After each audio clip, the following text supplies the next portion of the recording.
चलिए चलिए चलिए, मलेंद्र Rajan ji please please please, Thakur साहब प्लीज।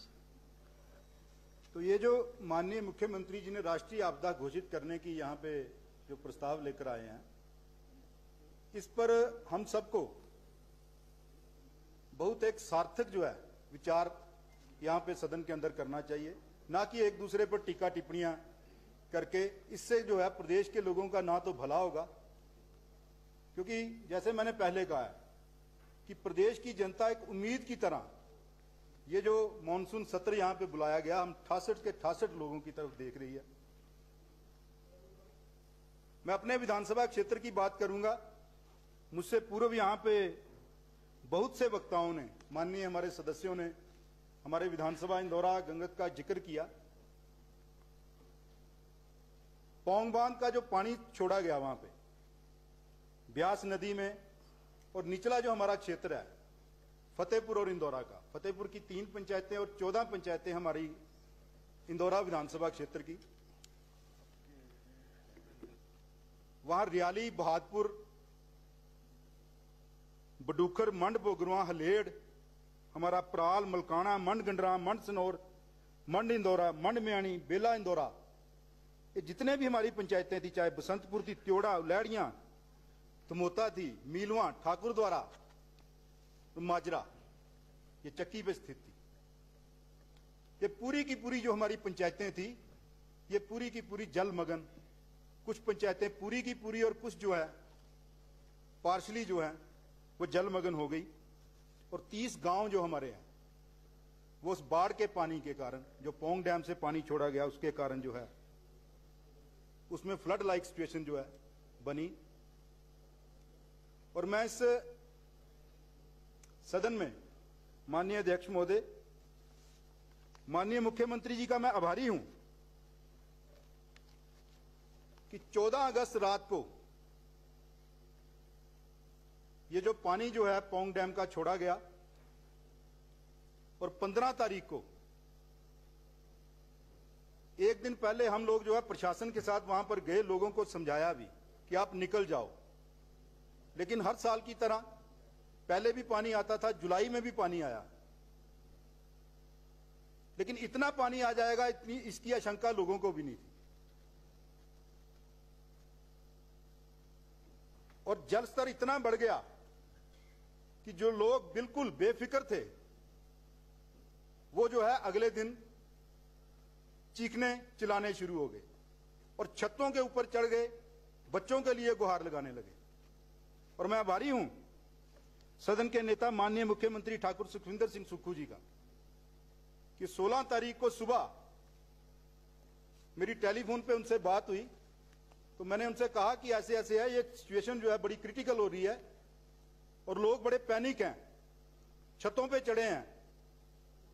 तो उन्होंने जो है तुरंत उस पर कार्रवाई करते हुए हेलीकॉप्टर का जो है प्रबंधन वहां पे किया, और दोपहर 2 बजे के करीब करीब जो हेलीकॉप्टर है एयरफोर्स के, आर्मी के हेलीकॉप्टर है, वो वहां पर आए और रेस्क्यू ऑपरेशन जो है हेलीकॉप्टर द्वारा वहां पे चला। एनडीआरएफ की टीमें वहां किश्तियों के मदद से लोगों की जो है लोगों को निकालने में लगी हुई, लेकिन स्थिति इतनी खराब हो गई कि हेलीकॉप्टर बुलाने पड़े। और पहले दिन दोपहर से लेकर शाम 6 बजे तक लोगों को रेस्क्यू किया गया, और अगले दिन 2 हेलीकॉप्टर जो है फतेहपुर और हमारे इंदौरा के जो है क्षेत्र था, ये जो हमारा मंड का क्षेत्र था, वहां से जो है लोगों को वहां से रेस्क्यू किया गया। और लगातार 3 दिन ये जो है ये रेस्क्यू ऑपरेशन चला। आर्मी की मदद वहां पे लेनी पड़ी, एनडीआरएफ जो है लगातार लगी रही। और मैं इस सदन के माध्यम से माननीय अध्यक्ष महोदय, आपके माध्यम से हमारा जो स्थानीय प्रशासन था,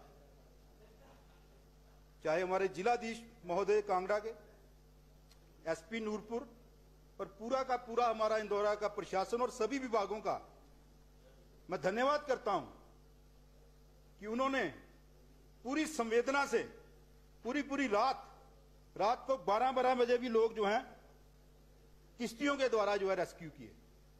और 2 जो प्रेग्नेंट वुमेन थी जिनकी डिलीवरी उसी दिन होनी थी, उनको हेलीकॉप्टर से वहां से रेस्क्यू किया गया।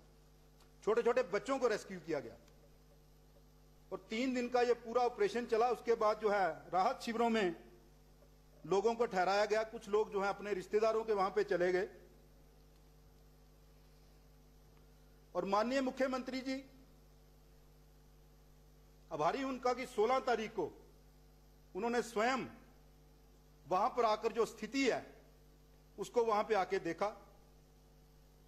पूरा का पूरा जो जलमग्न हुआ हमारा वो जो क्षेत्र था, फतेहपुर का क्षेत्र और हमारा इंदौरा का जो निचला क्षेत्र था, पूरी की पूरी स्थिति जो है माननीय मुख्यमंत्री जी ने स्वयं आकर वहां पे देखी। और राहत शिविरों में जो लोग थे, स्थानीय जो लोग थे, उनके साथ मुलाकात करके उनके जो दुख दर्द है उनको उन्होंने जाना।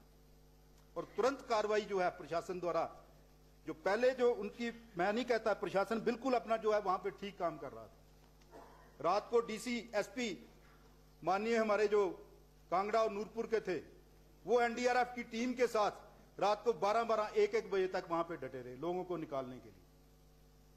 और ये जो पूरा ऑपरेशन हुआ, इसके लिए मैं, इसके साथ साथ हमारे डिप्टी सीएम साहब आदरणीय श्री मुकेश अग्निहोत्री जी, इन्होंने भी स्वयं उस क्षेत्र का दौरा जाकर किया, वहां की जो स्थिति है उसको देखा और लोगों का जो है दुख दर्द जाना। माननीय हमारे कृषि मंत्री प्रोफेसर चंद्र कुमार जी, 2 बार इन्होंने जो है वहां पर जाकर उस क्षेत्र का दौरा किया, भली भांति जानते हैं उस क्षेत्र को ये। इसके साथ साथ श्री जगत सिंह नेगी जी, उनको माननीय मुख्यमंत्री जी ने भेजा। ये मैं बातें इसलिए कर रहा हूं कि लोगों को सरकार की जो है जो संवेदनशीलता है वो वहां की जनता ने है अच्छी तरह से देखी है, बखूबी देखी है, पर्सनली देखी है।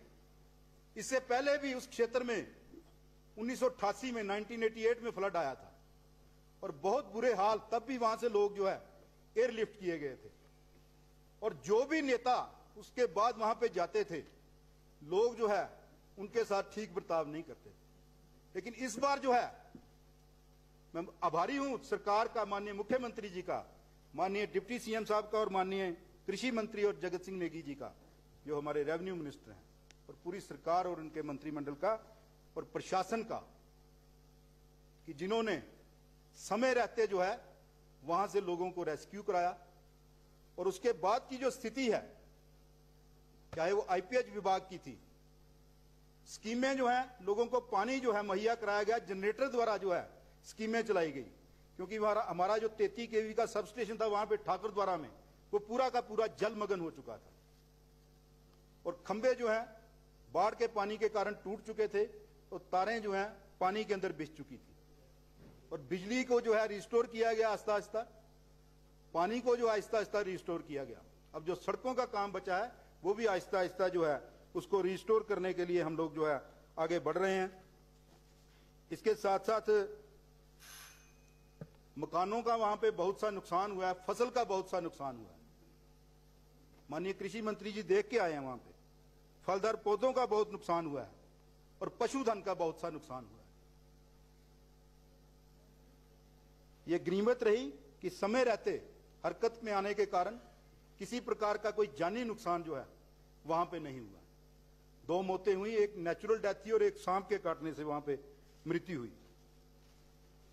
इसके साथ साथ यहां पे बात कर रहे थे अवैध खनन। ये जो माननीय मुख्यमंत्री जी ने साहसिक निर्णय लिया, ये ब्यास के किनारे और इसकी ट्रिब्यूटरीज के किनारे जो क्रशर बंद करने का ये निर्णय जो है, इसको मैं साहसिक इसलिए कह रहा हूं कि ये निर्णय जो है साधारण व्यक्ति नहीं ले सकते। ये जन भावनाओं को देखते हुए माननीय मुख्यमंत्री जी ने निर्णय लिया, क्योंकि डिप्टी सीएम साहब वहां पे गए थे, माननीय कृषि मंत्री जी वहां पे गए थे और सीएम साहब खुद वहां पे गए थे। जो लोगों की भावनाएं थी उस क्षेत्र की, चाहे वो फतेहपुर का क्षेत्र था चाहे इंदौरा का क्षेत्र था, उन भावनाओं के अनुरूप जो है ये निर्णय लिया गया। आज इस सदन में कहा जा रहा है कि क्रशर के रेट बहुत ज्यादा बढ़ गए, रेत के रेट बहुत ज्यादा बढ़ गए, बजरी के रेट बहुत ज्यादा बढ़ गए। आज से पहले जब क्रशर नहीं थे तब भी तो बिल्डिंगें बनती थी, तब भी तो रेत इस्तेमाल होता था, बजरी इस्तेमाल होती थी। तो ये बात अलग है कि ठीक है कि इंडस्ट्री है, क्रशर इज ए इंडस्ट्री, वो चलनी चाहिए, लेकिन जो है लोगों की जन भावनाओं को कुचल के नहीं चलनी चाहिए। उस पर जो है पॉलिसी जो है बनाई जाए, ताकि जो है आने वाले समय में ये जो अवैध खनन की जो समस्या है इससे निपटा भी जाए और हमारी जो क्रशर इंडस्ट्री है इसको नुकसान भी ना हो। Thank you very much. तो मैं आपका यहाँ पे समय देने के लिए बहुत बहुत धन्यवाद करता हूँ। आपने वाइंड अप